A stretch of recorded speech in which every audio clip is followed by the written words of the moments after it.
And right now we think of education as something that like you send your kid to the place where the people give them the thing. Yeah. That's not how education has ever worked, and that's definitely not how it works now. Ultimately, the whole system is built on negative reinforcement. The only way to know who's a real journalist now is to be educated enough to basically be a journalist yourself. So recently, Ian Carroll sat down with Sean Johnson and explained the real problem with the U.S. education system. But he goes beyond that, too, because he also talks about the reason why Americans conceive of education in a different way than it should be conceived of. He has a lot of interesting ideas to rectify that. So let's check out his take on it. Please like the video and subscribe to the channel. My actual goal, if I had to prioritize one thing, it's education. It's not... I'm not trying to do this right now because there has to be phases to things. I'm trying to build the power and influence and resources in order to do this later. Okay. But I would love to play a role in revolutionizing the education system, which is not to say like go in and like change how schools work, because ultimately I think that schools are a dying institution. Yeah. The only purpose of schools right now is daycare and indoctrination. And you get to know some homeschoolers, some homeschool families, and you will very quickly realize that what the digital is doing to our young people and how to make that a productive relationship instead of a destructive Embrace it rather than... Exactly. Well, they just signed a new law here. Governor Abbott just signed a bill saying no more cell phones in classrooms. Literally yesterday. Which is like, in some ways, cool. Let's get some more human interaction. Let's get back to real life. But it's also holding us back from moving into a new era. And so I think that down the line, I intend to play a large role. And what I mean by not getting like, I'm not going into the school institution. What I mean is that what we need is a change of our cultural consciousness about how we all think about education. Because I had this thought the other day that we all think of journalists as like a career of those people over there that do journalism, just like those people cook burgers and those people fix cars. But that doesn't work anymore because it used to be that we had, 40 possible news sources and you just picked one and it was journalists working there. And so you were just going to one of 40 newspapers and you were just reading their journalism. And that's how you learned about the world. And now that landscape, I mean, even then that landscape was purchased by the CIA and by all these different things. But now it's so obvious that there's A, way too many sources to trust. And B, all those sources are controlled and influenced and money's trying to buy them, corporations and intelligence agencies. And it turns into this crazy landscape where it doesn't matter if there's good journalists out there if you're not paying attention to them. And how are you going to know which ones are good journalists? Because the only way to know who's a real journalist now is to be educated enough to basically be a journalist yourself.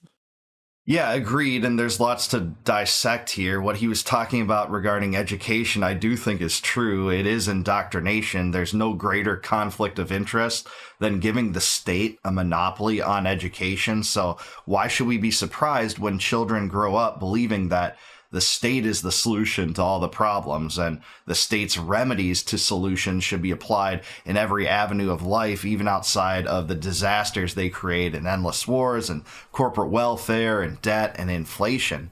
But it's just like if we were to have, pictures of Walmart CEOs in our schools, and if Walmart controlled the schools and Walmart set the curriculum, everything was driven to believe that Walmart solved all the world's problems, crises, etc., brought social harmony, and the kids even sung songs of adulation to the CEOs of Walmart. I think we would rightly have a problem with that, but for some reason, there doesn't seem to be a problem with that when it comes to government. And I think we should ask ourselves, why is that? Well, this monopoly is bad.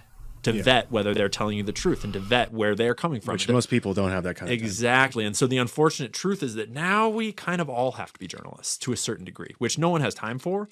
But just shifting in your own mind, the conscious, like the thought of I just absorb stuff to I think critically about what I let be absorbed. It's like these shifts of mindset that will change how we work as a culture. And right now we think of education as something that like you send your kid to the place where the people give them the thing. Yeah. That's not how education has ever worked. And that's definitely not how it works now. It's like education is something you do to yourself by choosing by as a young person, having inspiration, an opportunity to build your identity and building learning into your identity. Because more and more young people are learning now as they're growing up. They all know this before their parents even do and their teachers do. That they know that like whatever comes into my mind, like whoever I am, it's like the world gives me what I am. And I think a lot of kids get trapped in like, it's this huge world and I am nobody and I have nothing. I need and to I'm be from- told what to do. Exactly. So it's like, whatever. Meh. Yeah, a lot of this is because the U.S. long ago embraced what's called the Prussian model of education. And this was a model set up in a European state, Prussia, influential throughout the rest of the world, but that's where it originated. That was designed around the premise that the males in someone's family would be often away fighting wars, and the state had to kind of take care of them for a prolonged period of time. So it was less about the actual intellectual growth and educational progress of a child than it was confining them into the state's controlled regime for hours at a time. This is not how they sold it, of course. They sold it as a societal necessity because children couldn't get taken care of as easily.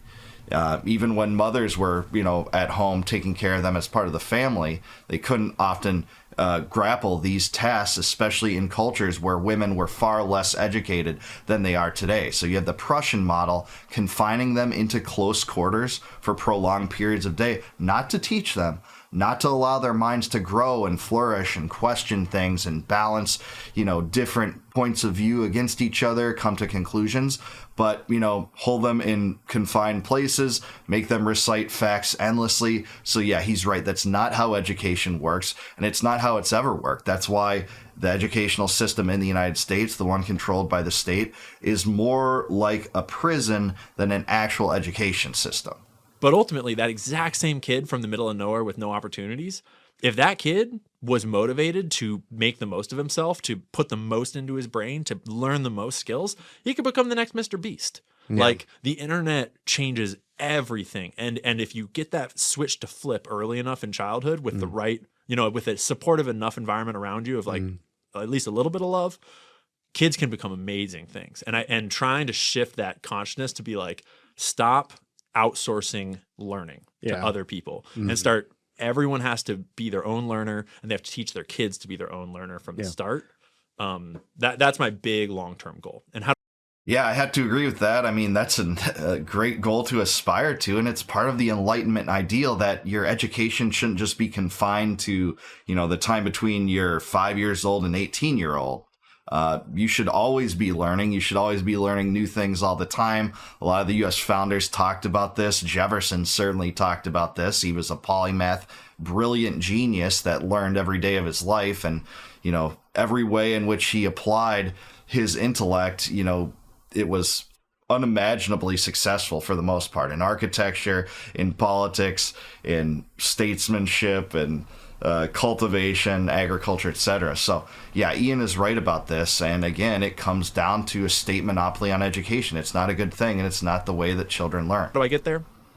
It's in phases. And right now I'm actually kind of intentionally on the like pump the brakes on the fame and like pump the brakes on the massive growth and pump the brakes on like, I've stopped answering emails. I like don't even check my text messages. I've just like turned off to the whole world of like, I'm getting like people trying to sponsor me and like money trying to like offered to like come on this podcast for all this money. It's like, no thanks. Like right now I'm trying to just like settle down and make a YouTube channel and like get out of the whole social media fighting for a little bit so I can just learn more and just like hone the craft and spend some time just like being low key and building what I'm doing. Because I assume like down the line, I'm going to write some books. Down the line, I'm going to do some shows. Down the line, I'm going to do some travel. I just want to get creative. Yeah. And I don't want to get sucked into, there's so many forces constantly trying to suck you into like what everyone else is doing, what everyone else is fighting about, all the distractions. But the one thing. Right now, Tucker Carlson and Candace Owens versus Nick Fuentes, people so consumed talking about that. I'm not fully innocent of that. I had 2 videos on that, but I thought it was important to say, like, the more important thing is the genocide in Gaza, the fact that Netanyahu's talking about occupying Israel and just killed a few more journalists, and 100,000 to 300,000 people have died. That's more important to get behind on the same side than those kind of squabbles. Is that you can't do it if you don't love doing it. Like if you don't love learning, right? Because if, you write out that plan of how to start that YouTube channel for her, and if she doesn't love learning, step 1 is going to suck, and step 2 is going to suck also, and step 3 is going to suck as well. And so it's that flip of because you're right, the schools teach you to hate learning. And there's so many reasons why and things packed into that, but like ultimately the whole system is built on negative reinforcement, built on what you don't do, what you don't like, don't break that rule, don't get out of line, don't get the answer wrong, don't do that, sit down. It's all discipline for what was done wrong. And there's very little celebration of what was done right. There's very little like opening a door and encouraging you to go out And man, positive reinforcement is important. I can tell you that, man. People that are downtrodden especially need it. People with imposter syndrome, they need that more than anything. And, you know, they have that love languages system between couples. And words of affirmation are really, really important towards certain kinds of people. When you edify people, you can change their lives by it, depending on who you are, how you present it, etc. So this is totally right. When you're just focusing on what someone gets wrong rather than complimenting them for something they do right and encouraging them to thrive and flourish and let their mind grow, that really is a powerful thing. You know, seek your own thing. And that's where I was so privileged as a young person, is that my parents and the schools I went to and the teachers that I had in those environments, it was like, for example, the middle school I went to, the slogan was nurturing the brilliance in every child. And the idea takes shape where it's like they got all their teachers on board with the idea of like, look for what your kids are good at and then encourage them to do projects and make and change the class so that your kids can explore what they do. And I like, everyone loves to learn naturally when you're born. Like every young person, like we are designed to learn. That's what we do. And it's only through conditioning that out of you through shame and negative reinforcement and guilt and all these other things that you stop wanting to take those risks and stop wanting to try new things and stop wanting to like learn and do the work. Yeah, what he said there at the end about educational specialization, I feel is just so important. The fact that you should concentrate your children or your own endeavors into something that you already excel at, hoping that you become super proficient in that thing and can make a living in that. You know, there's a reason why the great economist Ludwig von Mises talks so much about division of labor. That's what that is, that if you excel at a particular art or specialty, you can focus in that and derive a large amount of wealth for pursuing that.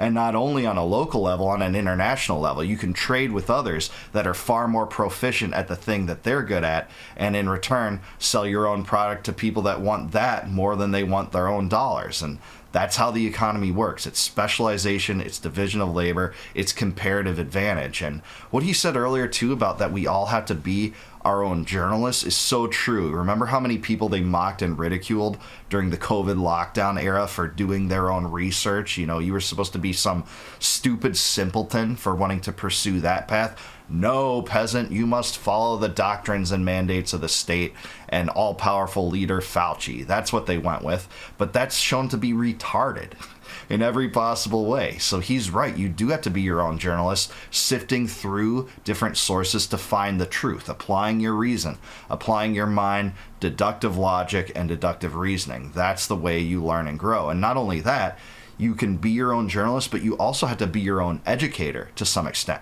Self-study is the most influential and important manner in which we can educate ourselves outside of the spectrum of the state. And this manifests in many different ways. You know, private schools, even charter schools to some extent embrace this. And self-studied learning, self-driven learning, which is far more effective than the quasi-prisons they lock children into for 8 hours of the day and call it an education. Recite these facts, don't apply any kind of skepticism, just get the right answers on the test and move on. That's not the way to learn. It's not the way anyone should learn. And I say this having grown up in a public school system. I shouldn't even say public school system, government school system. And, you know, I had to unlearn much of what I had learned there to present even half of the opinions that I share on this show, that's for sure. But at any rate, I want to hear what you guys have to say. Do you agree with Ian Carroll regarding education, the solutions to it, how children actually learn, and what the best way out of the state monopoly on education is? Let me know in a comment down below. Please like the video, subscribe to the channel, also subscribe to Sean Johnson. Thanks for hosting Ian, Sean. This was a great interview. I really Really liked it, actually. And please consider becoming a YouTube member of mine if you would. If you click the join button below, you can get access to all of my videos before they go live on Facebook, on YouTube. And I'll really appreciate your support if you go to those links to help me out. And until I see you guys next time, no more war, no more debt, no more inflation, and no more empire. Peace out, guys. Have a good one.